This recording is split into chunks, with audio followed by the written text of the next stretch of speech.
Y'all, I had the opportunity to chat with former Congressman Conor Lamb about the impending government shutdown and what might be going on behind the scenes. So check out our conversation. How about now? There we go. How are you? Hey guys, how are you?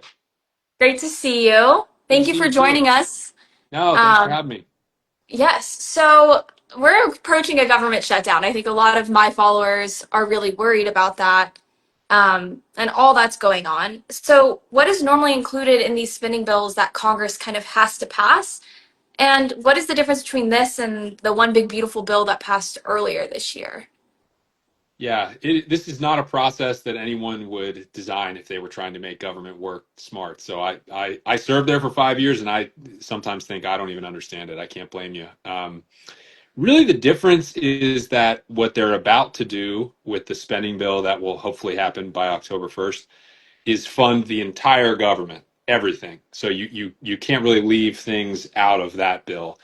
What we did over, or they did over the summer, the so-called One Big Beautiful Bill, in that one, the administration kind of gets to pick the things that they really want to prioritize. They call it mandatory spending, and they can then sort of lock that in at those funding levels. So you might have seen like ICE got, I think it was $75 billion. A lot of that was for prisons, and a lot of it was for rounding people up and deporting them. That was like something that they plugged in the July bill, and it's now mandatory. But that doesn't mean they funded scientific research or health and human services or all the other things that the government does. That all has to be done now, or else the lights actually go off and they can't keep paying their employees. Right, and that's like on a year by year basis, is normally how it's supposed to be done, Yeah, it's a right? fiscal year. If you work, a lot of people in their workplace, you operate on a fiscal Right. year, and it's like that here too. And so, what is this bill that they've put forth, a continuing resolution? It's my understanding that it just funds it temporarily through November. That's right. And there's kind of gamesmanship involved there. So obviously it's dumb if you have to fund an entire year's worth of government activity to only fund it for a month and 21 days. So they tend to do that in two situations. The good time to do it is like, hey, we've really been negotiating. We're on the 5 yard line here. We just need a few more weeks to really finish this thing off, and then we're going to have a year's worth of agreement on. That's a good time to do what they're saying they're going to do. That's not the case here. They haven't negotiated with Democrats at all, like literally none. And so what they're trying to do is play a game where they make themselves look like the reasonable ones, where they say, hey, there's no reason to shut this down. We've got an easy fix here to get us through November. And in the meantime, we can do everything we need to do to consider the government funding. But we know that isn't true because they haven't tried to negotiate with Democrats at all, like I said, and we've known this October 1st deadline was Right. here for months and months and months. They don't care. Like they Trump won't allow them to negotiate with Democrats. So they have to resort to all these crazy techniques to try to uh, to try to make it seem like they're acting normal when really they're just doing what Trump's telling them to do. Right, and they have to work across the aisle, especially in the Senate, right? In this moment. They do. Ironically enough, like for their own, they're the ones that caused that. So you might remember Democrats were, a lot of us, pretty willing to get rid of the filibuster entirely. And the filibuster is the thing that says that in the Senate you need 60 votes out of 100. In Mm. the House you just need a majority. So the Republicans were the ones who said we want to keep the filibuster for bills like this. And so now they do need to get to 60 votes. That's the difference with the big beautiful bill we talked about. That was done under this special thing called budget reconciliation, where you don't need the 60 votes, but you also don't fund the entire government that way. So the work that was undone that still needs to be done, you need 60 votes for. And they seem to think that they can just dictate what's going to happen, and then seven Democrats will magically appear to help them. Right, and it's my understanding that only one has come out publicly saying that they are going to do that, and that is your Senator, John Fetterman. Yes, the laziest one and the biggest pushover. He did that last time too. It's incredible. I don't know why he's doing that. And honestly, it's sad. Like people focus on the politics, but what's really at stake here is in my state in Pennsylvania. I don't know if many of your followers are from Pennsylvania or not, but in our state, we've already been told that if you buy your health care on the Obamacare exchange, which is called Penny here, which you might do if you're a small business owner or your employer doesn't provide it for whatever reason, or like in my family, for example. my employer would provide it for me and my kids, but not for my wife because she also works. So she bought hers on exchange for that reason. If you're on that exchange in Pennsylvania, your rates are going up by 82% next year. 82%. Like we've already been warned. So the average person, a lot of people out there are paying two, three, $400 a month for health insurance, maybe even more. So think about what 82% more of that means to a person.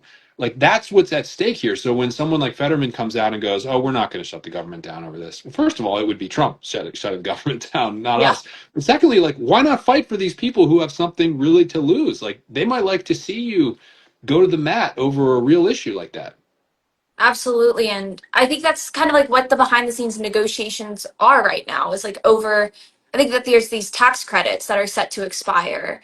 And so that's kind of like the big negotiation. Is that what's going on behind the scenes with, or is there any conversation, do you think, going on with this new I think time? there's some conversation happening behind the scenes for sure.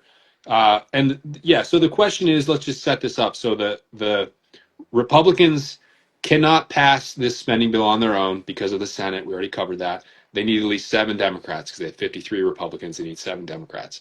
So they are coming to the table with this bill already written, and it has everything that Donald Trump wants.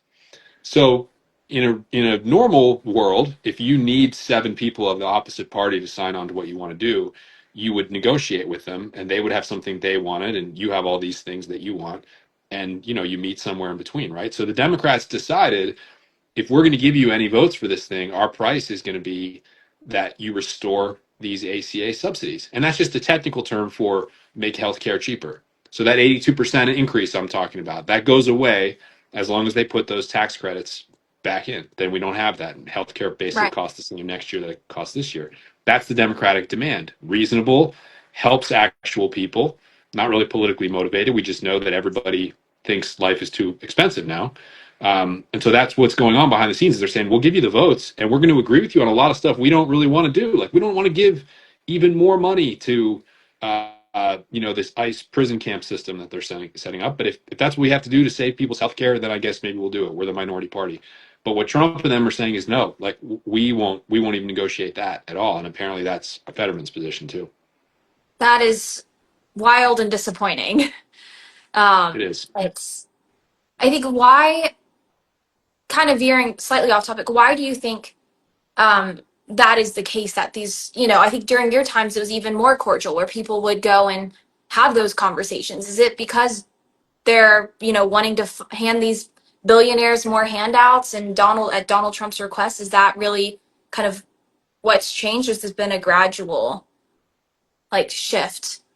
I think it's mostly Trump that has changed because when I was there, like it wasn't necessarily cordial, but Trump, you can remember seeing images of him with Schumer and Pelosi in the Oval Office, and he would negotiate these spending bills basically himself. And actually, Pelosi kind of rolled him a couple times and got like good deals for the Democrats in these. And I think he's become very radicalized for a whole lot of reasons that we can see. And he doesn't want that situation again where he has to negotiate with someone who might kind of embarrass him or make him feel like they got one up on him. So his attitude has become no Republicans are allowed to negotiate. They have to do what I say. We're going to make it my way or the highway no matter what. And that is a little bit different. I mean, he wasn't great to work with in his first term, but that's more radical even than he was in his first term. Absolutely. And then kind of as we head into, I think they're going to start voting on it tomorrow. What would you do and what should Democrats do in this moment? Yeah, I mean, most of you probably have been involved in a negotiation of some kind somewhere along the way, like over a car price or a lease, or even, maybe one time you threw a party at a bar or something like that and you decide how much they were in charge. You've been involved in it. Like, you have to be willing to walk away.